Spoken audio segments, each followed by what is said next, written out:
സംസ്ഥാന സ്കൂൾ കലോത്സവത്തിനായി തലശ്ശേരിയിൽ നിന്നും മുനീർ മാഷ് തലസ്ഥാന നഗരിയിലേക്ക് എത്തിയത് 15 ടീമുകളായിട്ടാണ്. മൊത്തം 150 കുട്ടികൾ. അറിയാം മാഷിന്റെയും കുട്ടികളുടെയും വിശേഷങ്ങൾ. മാഷെ നമസ്കാരം. എങ്ങനെയുണ്ടായിരുന്നു ഈ ഒരു മൊത്തത്തിലുള്ള എക്സ്പീരിയൻസ് ഒക്കെ?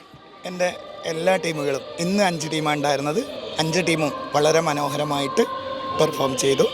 അതായത് ഒന്ന് തിരുവനന്തപുരത്ത് നിന്ന് Varkala little flower English medium high school, രണ്ടാമത്തെ അവിടെ നിന്ന് തന്നെ KTCT English medium higher secondary school, പിന്നെ തൃശ്ശൂരിൽ നിന്ന് saint John's Bethany English school, Kozhikode നിന്ന് Providence girls higher secondary school, Wayanad നിന്ന് ക്രസൻറ്റ് പബ്ലിക് സ്കൂൾ.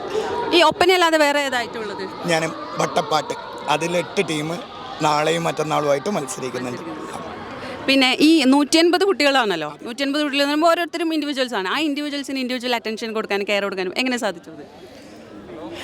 കാരണം ഇത്രയും ടീം വരാൻ കാരണം കുട്ടികളുടെ എന്നോടുള്ള ഒരു സപ്പോർട്ടീവാണ്. അവരുടെ ഞാനുമായിട്ടുള്ള ഒരു കമ്മിറ്റഡ് വളരെ അധികം ഗുണം ചെയ്തിട്ടുണ്ട്. ഞാൻ എന്ത് പറയുന്നുണ്ടോ അതാണ് അവർക്ക്. ഓരോ കുട്ടികളെയും സ്പെഷ്യലായി കെയർ ചെയ്യാൻ പറ്റും?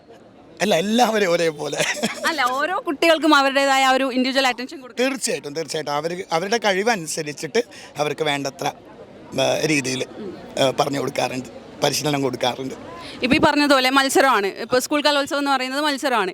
മത്സരിക്കുന്ന ടീംസിനെ ഈ ഒരു പോലെയാണോ ട്രീറ്റ് ചെയ്തത്? എങ്ങനെയായിരുന്നു ആ ഒരു എക്സ്പീരിയൻസ്? അങ്ങനെ പേടിയോ കാര്യങ്ങളോ എന്തെങ്കിലും ഉണ്ടായിരുന്നു? എനിക്ക് ജില്ലാ തലത്തിലാണ് പേടി. കാരണം സംസ്ഥാനത്തേക്ക് വരുന്ന സമയത്ത് ഞാനൊന്ന് ഫ്രീ ആണ്. കാരണം പ്രത്യേകിച്ച് A ഗ്രേഡ് ആണല്ലോ സ്റ്റേറ്റിൽ. ജില്ലയിൽ നിന്ന് 1ാം സ്ഥാനം കിട്ടുക എന്നുള്ളതാണ് എൻ്റെ ലക്ഷ്യം. അത് ദൈവാനുഗ്രഹം കൊണ്ട് 6 ജില്ലയിൽ പഠിപ്പിച്ചു. 6 ജില്ലയിൽ നിന്നും 1ാം സ്ഥാനം വാങ്ങാൻ കഴിഞ്ഞു.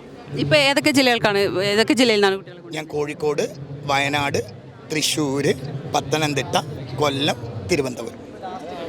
കുട്ടികളെ നിങ്ങളെ എക്സ്പീരിയൻസ് എങ്ങനെയുണ്ടായിരുന്നു മാഷിൻ്റെ ഒരു ശിക്ഷണത്തിൽ? എന്തൊക്കെ നിങ്ങൾക്ക് കൂടുതലായിട്ട് പഠിക്കാൻ പറ്റിയ കാര്യങ്ങൾ എന്തൊക്കെയാണ്? മക്കളെ കലയെ കുറിച്ച് കുറേ.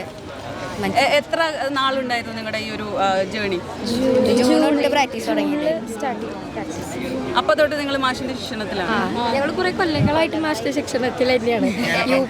യു പി മുതൽ ഞങ്ങൾ മാഷിൻ്റെ ശിക്ഷണത്തിൽ ഉള്ളതാണ്. ഇപ്പോൾ ഹൈസ്കൂളായി, ഇനിയും തുടർന്ന് ഹയർ സെക്കൻഡറി മാഷിനൊപ്പം തന്നെ ഞങ്ങളുണ്ടാവും. ഞങ്ങൾ സ്കൂൾ തലം കഴിയണ വരെ മാഷിനൊപ്പം നിൽക്കാനാണ് ഞങ്ങളെല്ലാവരും ആഗ്രഹിക്കുന്നത്. അത്രയ്ക്ക് ഇഷ്ടമാണല്ലേ നിങ്ങൾക്ക്? 150 എന്ന് പറയുന്നത് മാഷിൻ്റെ റെക്കോർഡാണ്. ഇനിയും കൂടുതൽ കലോത്സവ വേദികളിൽ കൂടുതൽ റെക്കോർഡിടാൻ മാഷിന് സാധിക്കട്ടെ. മാഷേ, ഓൾ ദി ബെസ്റ്റ്.